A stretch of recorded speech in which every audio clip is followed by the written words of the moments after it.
Hello students, कैसे हो आप सब। आई होप आप लोग एकदम स्वस्थ होगे, मस्त होगे। तो आज की इस वीडियो में हम देखने वाले हैं कि आप अपनी क्लास 12th हिंदी में 100 आउट ऑफ 100 मार्क्स कैसे स्कोर कर सकते हो। तो वीडियो स्टार्ट करने से पहले मैं आपको बता दूं कि हमारा टेलीग्राम चैनल है लर्न विद चाहत, आप जाकर इसे ज्वाइन कर सकते हो ताकि आपको फ्री नोट्स मिल जाएं पीडीएफ फॉर्म में। और इसके अलावा अगर आपको कोई डाउट आता है तो आप मुझसे मेरे इंस्टाग्राम पे पूछ सकते हो। इंस्टाग्राम आईडी आपके सामने दिख रही है। तो स्टूडेंट्स, अगर आप भी हिंदी में फुल मार्क्स स्कोर करना चाहते हो तो उसमें कोई भी मुश्किल बात नहीं है। आप बहुत इजीली हिंदी में स्कोर कर सकते हो, बहुत अच्छा। तो आप यहाँ पे बेसिकली हम बात करने वाले हैं हिंदी इलेक्टिव के बारे में। हिंदी इलेक्टिव की स्ट्रैटेजी मैं आपको समझाऊंगी।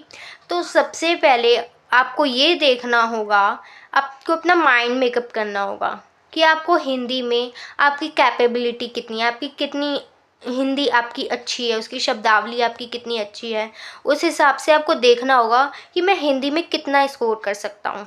ओके, जैसे लेकिन मैं आपको बता दूं, हिंदी बहुत ही इजी सब्जेक्ट होता है और आप कोई भी कैसा भी बच्चा हो ना तो वो उसमें 100 आउट ऑफ 100 बहुत इजीली ले सकता है।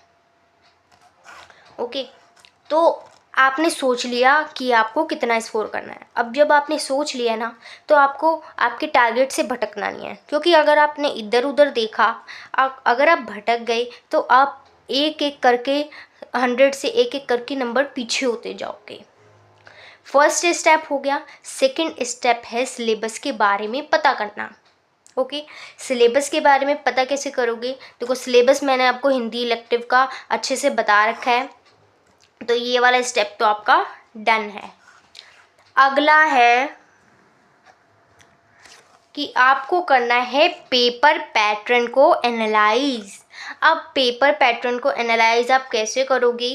तो हर साल लगभग अभी जो कुछ सालों से पेपर पैटर्न चल रहा है सीबीएसई का, वो सेम ही है।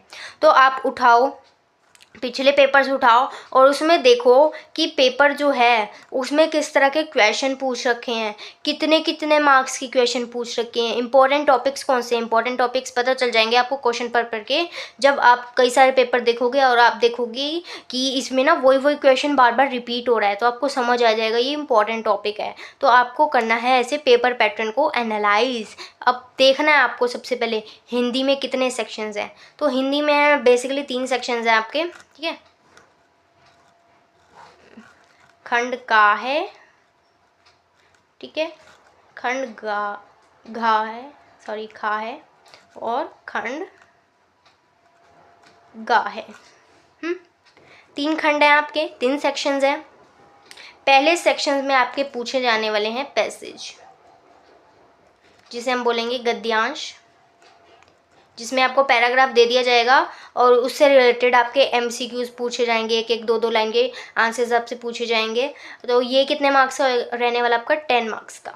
ओके, और फिर आता है आपका पद्यांश या काव्यांश। तो पद्यांश, जिसमें आपको बेसिकली कविता टाइप पैराग्राफ दे दिया जाएगा और उसमें से फिर एमसीक्यू और एक एक 2 लाइन के आपसे पूछे जाएंगे। ये आपके आने वाला है 8 मार्क्स का। तो टोटल ये वाला जो हो जाएगा हमारा सेक्शन, पहला सेक्शन ये हो जाएगा 18 मार्क्स का। 18 नंबर हमें पता चल गया। 18 नंबर का पेपर ऐसा पूछा जाने वाला है जो हमने कभी पढ़ा ही नहीं होगा। ओके, ठीक है। अब आता है खंड खा। तो इसमें हमारा मेनली जो अभिव्यक्ति माध्यम ने हमने पढ़ा होगा, अभिव्यक्ति माध्यम की भी आपकी एक बुक लगती है, तो उसमें से जो भी पढ़ा होगा उसमें से इसमें पूछा जाएगा। तो क्वेश्चन 3 हमारा यही रहेगा। उसमें 1 मार्क्स का क्वेश्चन, 2 मार्क्स का एक क्वेश्चन और 2 मार्क्स का एक क्वेश्चन, तो टोटल 5 मार्क्स का ये पूछा जाएगा। क्वेश्चन 4 में भी हमारे 3-3 नंबर वाले क्वेश्चन पूछे जाएंगे, 2 क्वेश्चन पूछे जाएंगे। ओके, तो ये 6 नंबर का रहेगा। और क्वेश्चन 5 में आपका रचनात्मक लेख पूछा जाएगा, जो कि 3 दे दिए जाएंगे उसमें आपको, और उसमें से आपको एक करना होगा। 3 होगा, चॉइस होगी, उसमें कोई एक आपको अटेम्प्ट करना होगा। तो ये हो जाता है 5 मार्क्स का। और फिर क्वेश्चन 6 में भी अभिव्यक्ति माध्यम के 3 मार्क्स के 2 क्वेश्चन पूछे जाएंगे आपको। वैसे 3 दिए जाएंगे, करने आपको 2 होंगे, चॉइस रहती है। तो ये हो जाएंगे फिर से 6 नंबर के। तो 5 और 5 10 और ये 12, तो ये टोटल हो जाएगा 22 मार्क्स का सेक्शन। ये 22 मार्क्स का सेक्शन हो जाएगा। अब ये जो है ये हमने पढ़ा हुआ होगा ये सब। इसमें जो रचनात्मक लेख होगा बेसिकली वही आपको लिखना होगा सोच समझ के थोड़ा। बाकी जो वो होगा वो हमने सब पढ़ा हुआ होगा। खंड गा जो है वो आपका, जो आपकी 2 बुक्स हैं उसमें से आएगा। ये लिटरेचर वाला पार्ट हो जाएगा। अंतरा एंड अंतराल में जो आपने पढ़ा होगा वो आएगा। तो अंतरा से कौन से क्वेश्चन पूछे जाने वाले हैं? अंतरा से आपके एमसीक्यू पूछे जाएंगे। ओके, 2 मार्क्स वाले क्वेश्चन पूछेंगे और इसके अलावा 6 नंबर की व्याख्या पूछेंगे। अंतराल से क्या पूछा जाएगा? तो अंतराल से 5 मार्क्स के 2 क्वेश्चन पूछे जाएंगे। 10 नंबर की अंतराल रहने वाली है और 30 नंबर की अंतरा रहने वाली है। तो टोटल ये 40 नंबर का सेक्शन होगा। तो क्वेश्चन 7 में एमसीक्यू पूछे जाएंगे 5 मार्क्स के, जो कविता पढ़ी हुई होगी उसमें से। फिर आएगा क्वेश्चन 8, जिसमें आपको 2 मार्क्स के 2 क्वेश्चन अटैम्प्ट करने होंगे। 3 दिए गए होंगे, आपको कोई 2 क्वेश्चन अटैम्प्ट करने होंगे, तो ये 4 मार्क्स का हो जाएगा। क्वेश्चन 9 में फिर व्याख्या आ जाएगी। व्याख्या आएगी, आपको 2 दे देंगे पैराग्राफ, मतलब 2 आपको पद्यांश दे देंगे और आपको फिर उसकी व्याख्या करनी होगी। पोएम वाले ही आएंगे ये। तो ये 6 नंबर का होएगा। ये एक आपको कोई एक करना होगा, तो ये 6 मार्क्स का ये हो जाएगा। फिर क्वेश्चन 10 में एमसीक्यू पूछे जाएंगे आपके गद्यांश वाले, जो भी आपने चैप्टर्स वगैरह पढ़े होंगे उसमें से 5 मार्क्स के ये पूछे जाएंगे। क्वेश्चन 11 में फिर 2 मार्क्स के 2 क्वेश्चन आएंगे आपको। 3 आएंगे, वैसे करने 2 होंगे उसमें। तो ये कितने मार्क्स का हो जाएगा? ये 4 मार्क्स का हो जाएगा। और ऐसे ही फिर गद्यांश में से भी एक व्याख्या आएगी 6 नंबर की, तो ये 6 मार्क्स का हो जाएगा। और क्वेश्चन 13 में ये आपका अंतराल वाला पार्ट हो जाएगा। तो पहले तो देखो 3 नंबर के आते थे, लेकिन पिछली बार से क्या कर दिया, 5 नंबर का क्वेश्चन पूछा जाता है और 3 टोटल क्वेश्चन दे दिए जाते हैं और 2 क्वेश्चन करने होते हैं। तो 5 × 2 10 मार्क्स का हो जाएगा। टोटल 40 मार्क्स का लिटरेचर का पार्ट हो जाएगा। अब ये 40 मार्क्स वाला हमने पढ़ रखा होगा, ये 22 मार्क्स वाला हमने पढ़ रखा होगा। तो ये हो जाएगा 62 मार्क्स का पेपर जो होएगा वो हमने पढ़ रखा होगा, लेकिन जो 18 मार्क्स का होगा वो अपठित होएगा। अब चलते हैं अपने स्टेप 4 पे। अब हमने पेपर पैटर्न को बहुत अच्छे से समझ लिया और हमारा आधा काम यहीं पे ख़त्म हो गया है। तो अब हमको करना होएगा अपना सिलेबस स्टार्ट। अब हम सिलेबस कंप्लीट करेंगे। देखो, हिंदी और इंग्लिश ऐसे सब्जेक्ट हैं कि आपको उसमें चैप्टर पढ़ने में इतना टाइम नहीं देना है। ऑल्दो ये जो सब्जेक्ट्स हैं इन पे आपको ऐसा नहीं है कि कम्प्लीटली इग्नोर कर देना है, क्योंकि आपके जो मेजर सब्जेक्ट्स, जो बड़े बड़े सब्जेक्ट्स हैं आपके, history and pol science, geography वगैरह, वो भी हैं, उतने ही मार्क्स के हैं। लेकिन जो ये हिंदी एंड इंग्लिश हैं ये भी 80 मार्क्स हैं, इनको हमें कम्प्लीटली इग्नोर नहीं करना है। तो लेकिन उतना ज़्यादा टाइम भी लेकिन इन्हें नहीं देना पड़ता है। तो समरी वीडियो देखोगे आप चैप्टर की, 10 से 15 मिनट की वीडियो देखोगे, फिर 10 से 15 मिनट में रीडिंग कर लेना, बहुत हो जाएगा। मतलब उससे कम में ही होएगा। ये मैंने आपको आधा घंटा बताया मैंने, लेकिन इससे कम में ही हो जाएगा। ओके, तो आप लिटरेचर का तो ऐसे कंप्लीट करोगे। सिलेबस आपने यहाँ पे आप सिर्फ पढ़ रहे हो, यहाँ आप कोई क्वेश्चन नहीं लगा रहे हो। अभिव्यक्ति माध्यम क्या करोगे? सरकारी स्कूल में आपको सपोर्ट मटेरियल की बुक मिलती होगी, और सपोर्ट मटेरियल में अभिव्यक्ति माध्यम का बहुत अच्छे से दे रखा है। उसमें आपको थ्योरी भी दे रखी है, थ्योरी पढ़ लेना ओवरव्यू लेने के लिए। और क्या नाम है, उसके बाद फिर जो उसके क्वेश्चंस होते हैं वो भी बहुत अच्छे से पढ़ लेना। उसमें दे ही मेनली वो रखे हैं जो पेपर में पूछे जाते हैं। तो सपोर्ट मटेरियल आपका रामबाण साबित होने वाला है। अभिव्यक्ति माध्यम हो गया, लिटरेचर हो गया। अब हम चलेंगे क्वेश्चन लगाने पे, क्वेश्चन प्रैक्टिस करेंगे। अब हम लिटरेचर का मैंने आपको बोला था, आपने वीडियो देख ली है, ठीक है, एनसीईआरटी की रीडिंग कर ली है, ऑल राइट। फिर आप लगाओगे चैप्टर वाइज क्वेश्चंस। अंतरा में हमने क्या देखा था कि अंतरा में एमसीक्यू भी पूछे जाए हैं, तो चैप्टर वाइज पोएम वाइज आप एमसीक्यू लगाओगे, ओके। फिर क्या करोगे आप, चैप्टर वाइज क्वेश्चंस लगाओगे, ओके। चैप्टर वाइज आप सारे ही चैप्टर्स की सारे पोएम के क्वेश्चन लगाओगे, और मतलब 2-2 नंबर के क्वेश्चन पूछे जाएंगे, ज़्यादा टाइम इन पे भी नहीं इन्वेस्ट करना है आपको। और अभिव्यक्ति माध्यम में कैसे करोगे, इंपॉर्टेंट क्वेश्चन की वीडियो देखोगे अभिव्यक्ति माध्यम की जो होगी, और सपोर्ट मटेरियल के क्वेश्चंस पढ़ोगे साथ में, क्योंकि इसमें वही क्वेश्चन दे रखे हैं जो कि पेपर में पूछे जाते हैं।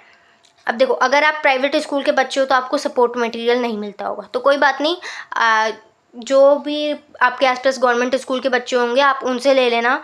प्राइवेट स्कूल के जो अपना बनाते हैं वो मिड टर्म एग्ज़ाम्स का पेपर जो बनाते हैं, और जो प्री बोर्ड एग्ज़ाम का बनाते हैं, वो थोड़ा सरकारी स्कूल से अलग होता है। लेकिन बोर्ड का पेपर तो देखो सबका सेम बन के आएगा, चाहे आप प्राइवेट स्कूल के हो चाहे आप उसके हो गवर्नमेंट स्कूल के।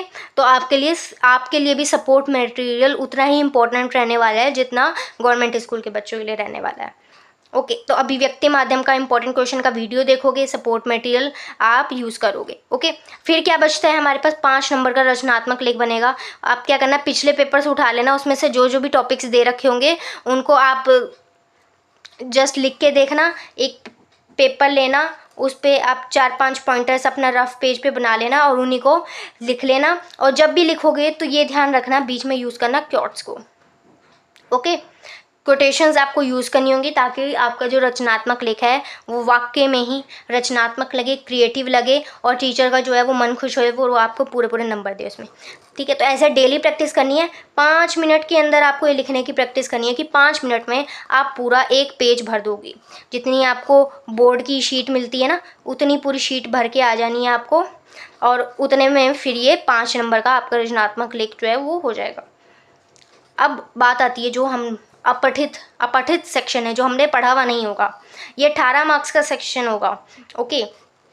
तो ये आप कहाँ से उठाओगे पैसेज, ऐसे ही कहीं से नहीं उठाने हैं, सीबीएसई की वेबसाइट पे जाना, और उस वेबसाइट पे आपको सीबीएसई के पिछले पेपर मिल जाएंगे। आप वहाँ से क्या करोगे, गद्यांश निकालोगे, आप वहाँ से पद्यांश निकालना हो कि पोएम वाले जो होते हैं उनको निकालना आप, और उसी में से वहीं पढ़ के तुरंत वहीं के वहीं सॉल्व करना। और ऐसे रोज़ आप क्या करोगे, 10 से 15 मिनट ये प्रैक्टिस कर लेना। अगर देखो हिंदी इंग्लिश को आप रोज़ भी नहीं कर रहे हो तो हफ्ते में 2 या 3 दिन कर लेना, सैटरडे संडे फ्राइडे ऐसे आप कर लिया करो। और ये हिंदी इंग्लिश आपके बहुत बढ़िया सब्जेक्ट्स होते हैं, लैंग्वेज सब्जेक्ट्स होते हैं। उतनी ज़्यादा मेहनत इनमें नहीं करनी पड़ती है, लेकिन बहुत ज़्यादा स्कोरिंग होते हैं अगर आप इन बातों को ध्यान दोगे, समझोगे इन बातों को। और कभी भी हमें लैंग्वेज सब्जेक्ट को टोटली इग्नोर नहीं करना होता है, क्योंकि इनकी भी उतनी ही वेटेज होती है जितनी हमारे बाकी के सब्जेक्ट्स की होती है। फिर बस स्टेप 6 यही रहने वाला है कि जब आप पेपर देने जाओगे, आपने पूरे साल ऐसे तैयारी करनी है हिंदी की, और जब स्टेप 6 में आप पेपर देने जाओगे, जब आपका करने का टाइम आएगा पेपर का, तो आपको सबसे पहली चीज़ यही करनी है कि रीड क्वेश्चन पेपर केयरफुली, यानी कि बहुत ध्यान से आपको पढ़ना होगा। क्योंकि देखो मैं भी अपने ना बोर्ड एग्ज़ाम में यही गलती करके आती, मेरे 100 आउट ऑफ 100 मार्क्स आते, बट मैंने 1-2 एमसीक्यू जो थे वो ध्यान से नहीं पढ़े थे, इस वजह से मेरे वहाँ मार्क्स कट गए। और मैंने एक 5 नंबर का क्वेश्चन पूरा ढंग से नहीं पढ़ा था, मैंने उसे आधा ही पढ़ा था, क्योंकि लैंग्वेज पेपर है ना, और तो उसमें बहुत ज़्यादा लेंथी हो जाता है पेपर, तो वहाँ पे टाइम लग जाता है, और मेरे पास उतना टाइम नहीं था, लास्ट के 10 मिनट बचे थे, तो उसमें मैंने लिखा फटाफट, और मैं आधा ही क्वेश्चन पढ़ा, आधा का, और मैं उसका आंसर भी इतने बढ़िया तरीके से लिख के आई थी। तो लेकिन फिर बाद में देखा कि उसमें पूरा क्वेश्चन पढ़ा नहीं था, आधी बात का आंसर करके आई हुई थी, तो वहाँ पे थोड़े नंबर कट गए थे। तो क्वेश्चन पेपर को बहुत अच्छे से पढ़ के आना है, ओके। टाइम मैनेजमेंट अपना करके चलना है ताकि हमसे गलतियाँ ना हों, ठीक है। प्रेजेंटेशन पे बहुत ज़्यादा ध्यान देना है, साफ़ सुथरा एकदम पेपर करके आना है। यही चीज़ें करो बस। हिंदी में फुल मार्क्स पक्के हैं। तो स्टूडेंट्स, आज की वीडियो में बस इतना ही था। वीडियो कैसी लगी आप मुझे कमेंट में ज़रूर बताना, और ये भी बताना कि आपको आगे कैसी वीडियोस चाहिए। वीडियो अच्छी लगी हो तो वीडियो को लाइक कर देना, चैनल को सब्सक्राइब कर देना, बेल आइकन को भी दबा देना, और इस वीडियो को अपने दोस्तों यार के साथ शेयर भी कर देना। तब तक के लिए टेक केयर, बाय बाय।